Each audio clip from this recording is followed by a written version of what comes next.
बिस्मिल्लाहिर्रहमानिर्रहीम अस्सलाम वालेकुम friends. Hello guys, welcome to legal YouTuber channel. दोस्तों उम्मीद है आप सब खैरियत से होंगे। दोस्तों फाइनली कनाडा आईआरसीसी की तरफ से बैकलॉग की लेटेस्ट रिपोर्ट को पब्लिश कर दिया गया है और इस बार बैकलॉग की जो रिपोर्ट है दोस्तों वो सुनकर आप काफ़ी ज़्यादा शॉक्ड होने वाले हो, क्योंकि पहले कनाडा आईआरसीसी एक फिगर अनाउंस करती थी कि इस टाइम टोटल बैकलॉग इतना मौजूद है, लेकिन इस बार कनाडा आईआरसीसी ने प्रोसेसिंग डेटा और बैकलॉग को अलग अलग तरीके से एक्सप्लेन किया है और कनाडा आईआरसीसी का कहना है कि इस रिपोर्ट से आपको काफ़ी ज़्यादा चीज़ें क्लियर हो जाएगी। तो करते हैं इस वीडियो को शुरू। दोस्तों मेरा नाम है राशिक और आप देख रहे हैं लीगल यूट्यूबर चैनल। तो चलिए शुरू करते हैं।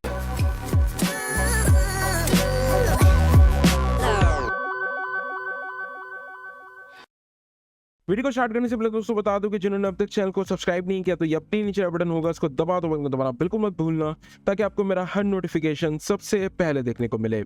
दोस्तों कनाडा आईआरसीसी ने अप्रैल 30 का जो डेटा है वो इस रिपोर्ट में पब्लिश कर दिया है। अब अप्रैल मंथ न्यू इमिग्रेंट्स के लिए काफी ज्यादा खराब था, क्योंकि कनाडा आईआरसीसी 19 अप्रैल से लेके 30 अप्रैल तक स्ट्राइक पर थी और इन चीज़ों को देखते हुए सबको इस बात का यकीन था कि इस बार बैकलॉग इंक्रीज होगा ना कि डिक्रीज होगा, क्योंकि 30 दिन के अंदर से सिर्फ 19 दिन ही कनाडा आईआरसीसी ने काम किया था। लेकिन जब दोस्तों कनाडा आईआरसीसी ने इस रिपोर्ट को पब्लिश किया तो हर कोई बंदा शॉक्ड हो चुका है कि ऐसा कैसे हो सकता है और काफ़ी लोगों का तो ये भी कहना है कि कनाडा आईआरसीसी ने जो है वो डेटा सही से पब्लिश नहीं किया और ये सही डेटा नहीं है। अब चलते हैं दोस्तों रिपोर्ट की तरफ। कनाडा आईआरसीसी ने इस रिपोर्ट में पब्लिश किया है कि अब सिर्फ 8,09,000 का बैकलॉग ही रह गया है जो कि क्लियर होना बाकी है। बाकी इसके अलावा तमाम जो बैकलॉग था वो क्लियर हो चुका है। अगर हम कंपेयर करें दोस्तों मार्च की 31 तारीख से, तो उस वक्त जो रिपोर्ट पब्लिश की गई थी उसमें जो डेटा था वो 8,96,000 का था, जो कि अब 8,09,000 का हो चुका है। अब ये बात तो दोस्तों हर कोई जानता है कि सिर्फ 1 लाख का बैकलॉग ही कम हुआ है, लेकिन सब शौक इसीलिए हैं दोस्तों क्योंकि कनाडा आईआरसीसी ने महीने में 11 दिन जो है वो स्ट्राइक की है और सिर्फ 19 दिन काम किया है। फिर कैसे बैकलॉग इंक्रीज होने की जगह डिक्रीज हो चुका है। अच्छा, अब कनाडा आईआरसीसी ने बैकलॉग और प्रोसेसिंग डेटा को समझने के लिए कुछ डिफरेंस बिटवीन एग्जाम्पल भी दी है ताकि आपको रिपोर्ट बिल्कुल आसानी से समझ आ पाए। कनाडा आईआरसीसी का कहना है कि मान के चलो आपने वर्क परमिट अप्लाई किया था जिसकी प्रोसेसिंग टाइम जो है कनाडा की ऑफिशियल वेबसाइट पर 12 माह की शो हो रही थी, तो जब तक ये टाइम फ्रेम क्रॉस नहीं हो जाता तब तक आपकी एप्लीकेशन बैकलॉग का पार्ट नहीं बन सकती। अब जब ये टाइम फ्रेम क्रॉस हो जाता है तभी ही आपकी एप्लीकेशन बैकलॉग का पार्ट बनती है, ये कनाडा आईआरसीसी का कहना है। तो इसीलिए इस रिपोर्ट को टोटल 2 कैटेगरीज में डिवाइड किया गया है, नंबर 1 के ऊपर बैकलॉग और नंबर 2 के ऊपर प्रोसेसिंग डेटा।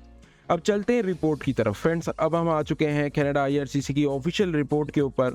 आप यहाँ पे देख सकते हो दोस्तों कि इन्होंने यहाँ पे मेंशन किया है कि इस वक्त 8,09,000 का बैकलॉग मौजूद है और टोटल 11,97,000 का जो बैकलॉग है वो बैकलॉग नहीं है बल्कि वो एप्लीकेशन इन प्रोसेस है। तो अब इन्होंने इन 2 तरीकों से एक्सप्लेन करने की कोशिश की है। जैसे कि आप यहाँ पे देख सकते हो दोस्तों कि जनवरी के अंदर जो बैकलॉग था वो 9,74,000 का था और जो प्रोसेसिंग एप्लीकेशंस थी वो 19,44,000 थी। इसके अलावा आप यहाँ फरवरी में भी देख सकते हो दोस्तों कि 9,10,000 जो है वो बैकलॉग का पार्ट था। इसके अलावा 19,62,000 जो है वो अंडर प्रोसेसिंग एप्लीकेशंस थी। ऐसे ही मार्च में भी इन्होंने बताया और ऐसे ही अप्रैल की रिपोर्ट में भी इन्होंने मेंशन किया है कि जो टोटल एप्लीकेशंस हैं वो 2 मिलियन के करीब है, जिसके अंदर से 8,09,000 का बैकलॉग शामिल है और 11,97,000 एप्लीकेशंस जो हैं वो अंडर प्रोसेस है। तो ऐसे ही इन्होंने ये पूरा तमाम का तमाम टेबल जो है वो इस रिपोर्ट में पब्लिश कर दिया है। अब यहाँ पे दोस्तों एक चीज़ देखने वाली है जिसकी वजह से लोगों को काफ़ी ज़्यादा शॉक्ड हुआ। अब आप अगर देखो दोस्तों कि जनवरी से लेके फरवरी के बीच में जो बैकलॉग क्लियर हुआ वो सिर्फ 64,000 का था। उसके बाद फरवरी से लेके और मार्च के बीच में जो बैकलॉग क्लियर हुआ वो सिर्फ और सिर्फ 14,000 का था और मार्च से लेके जो अप्रैल के बीच में जो बैकलॉग क्लियर हुआ है जिसके अंदर कनाडा आईआरसीसी 11 दिन स्ट्राइक पर थी, 19 दिन के अंदर से भी कुछ संडेज आ गए जिसकी वजह से उन्होंने बहुत कम दिन मतलब आधा माह काम किया और 81,000 एप्लीकेशंस को क्लियर किया है। तो ये एक शॉकिंग न्यूज़ है काफ़ी ज़्यादा लोगों के लिए, जिसकी वजह से लोग शॉक्ड हैं कि 81,000 की एप्लीकेशन सिर्फ आधा माह काम करके कैसे इन्होंने प्रोसेस कर ली। तो इसी के ऊपर ही काफ़ी ज़्यादा तनकीद की जा रही है और अपोजिशन पार्टीज़ की तरफ से भी काफ़ी ज़्यादा आर्ग्यूमेंट की जा रही है। अब आप यहाँ देख सकते हो जो मैंने एक्सप्लेनेशन आपको बताई थी कि ये रिपोर्ट को समझने के लिए इन्होंने एक्सप्लेन किया, वो इन्होंने यहाँ पे मेंशन किया है। अच्छा, अब यहाँ पे देख सकते हो दोस्तों आपके सिटीजन्स की इस वक्त जो टोटल ओवरऑल एप्लीकेशन है वो 2,94,000 है, जिसके अंदर से 73,000 बैकलॉग का पार्ट है और 2,21,000 जो है वो अंडर प्रोसेस है। इसके अलावा आप देख सकते हो पीआर का, तो पीआर का टोटल 6,32,000 का जो है वो ओवरऑल इन्वेंट्री है। इसके अलावा इसमें जो बैकलॉग है वो 3,22,000 है और 3,10,000 जो है वो अंडर प्रोसेस एप्लीकेशंस है। इसके अलावा टेम्परेरी रेजिडेंस, जिसके अंदर हमारा विजिटर वीज़ा, वर्क परमिट, इसके अलावा स्टूडेंट वीज़ा, ये सारे वीज़ा शामिल हैं। तो इसकी जो है वो टोटल इन्वेंट्री 10 लाख की है, जिसमें से 4,14,000 सिर्फ बैकलॉग है और इसके अलावा 6 लाख से ज़्यादा एप्लीकेशंस अंडर प्रोसेस है।